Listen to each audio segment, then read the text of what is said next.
Welcome to Cortado Joe, where one Amazonian language blows up a few very comfortable assumptions. Imagine meeting people with no words for numbers, left, right, north or south, then watching one of them walk 30 miles home after seeing the route once. That's the Pirahã story in a nutshell. Their world runs on rules that sound impossible until they work better than yours. Daniel Everett spent decades with the Pirahã, an indigenous people of the Brazilian Amazon, and the first big lesson is, language categories are a terrible IQ test. The Pirahã use landmarks that matter where they live, upriver, downriver, toward the jungle. If you've ever been lost in a parking garage with Google Maps open, maybe don't sneer at the system. They also have no elaborate religious framework around death, no deity they worship, and Everett describes them as remarkably happy, relaxed, and resilient. Their social rules include a serious resistance to anger and revenge. One man drunkenly shot his brother's beloved dog. The brother refused retaliation because the shooter was still his brother and wasn't thinking clearly. That's an almost startling standard of emotional control, especially from people Westerners have historically treated as candidates for civilizing. Everett arrived as a committed Christian missionary, planning to translate the New Testament and convert the Pirahã. Decades passed, 0 converts. The Pirahã had questions that were devastatingly direct. Why did Americans believe in Jesus? Why hadn't Everett met anyone who had actually seen him? What evidence did he have? They judged the claim by standards Everett couldn't satisfy, and the longer he lived with them, the harder it became for him to sell a faith he could no longer honestly defend. He compared their contentment and ability to handle hardship with the Christians and missionaries around him. He also saw Christians who professed moral rules while cheating on work hours and taxes. Eventually, Everett left Christianity. The whole arc has a sharp irony. He came to change their worldview, and their refusal to pretend persuaded him to change his own. Pirahã is tonal, pitch changes, meaning so dramatically that a learner can turn friend into enemy or me into, well, shit. That gives every beginner conversation the energy of diffusing a bomb with a karaoke microphone. The language also carries detailed environmental knowledge. Speakers identify particular plants and animals rather than reaching for giant categories like tree. Other Amazonian communities have sorted birds by diet rather than anatomy. Everett's point is that a language works like a library. When people shift to Portuguese, vocabulary goes away, and so does a huge organizing system for life in that specific environment. Then Everett walked into one of linguistics' most famous knife fights, his claim that Pirahã lacks recursion. Recursion is the ability to put a linguistic unit inside another unit of the same kind.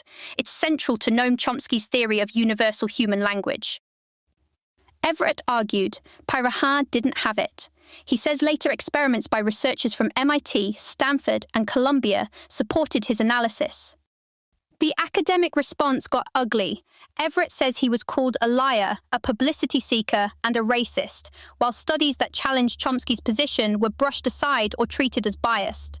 Whatever side you take on the technical argument, the warning lands. A theory should be excited by a stubborn fact.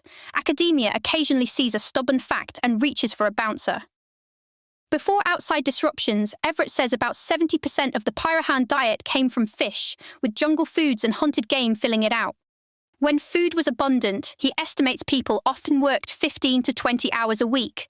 The rest went to conversation, joking, children, play, and rest. That's a schedule people with productivity apps can only gaze upon wistfully. He describes Pirahã men as lean and strong, with virtually no obesity or diabetes before outside starches and sugar became common. Rice contributed to weight gain, sugarcane brought cavities, soda, alcohol, and tobacco became far more dangerous once rare commodities turned into constant availability. Then dams elsewhere in Brazil's river system changed water levels and depleted fish stocks. Rivers that stayed deep through dry seasons became shallow enough to walk across. That wrecked the protein source supporting their autonomy. People had to hunt farther away, take food from farms, move toward bigger rivers, and learn Portuguese. Calling that simple modernization misses the point. Everett describes an economic system being broken from outside, along with the conditions that made this community self-sufficient. Pirahã cultural reality also stretches Western comfort zones. Stories of fast mouths and shape-shifting beings can involve impersonation, performance, perception, and a community treating an alternate identity as real. Everett sees these figures as ways of organizing unexplained experiences, much as science develops theoretical entities to account for what people observe. People may change names after traumatic or baffling events, and acts under an old name can belong to that earlier identity.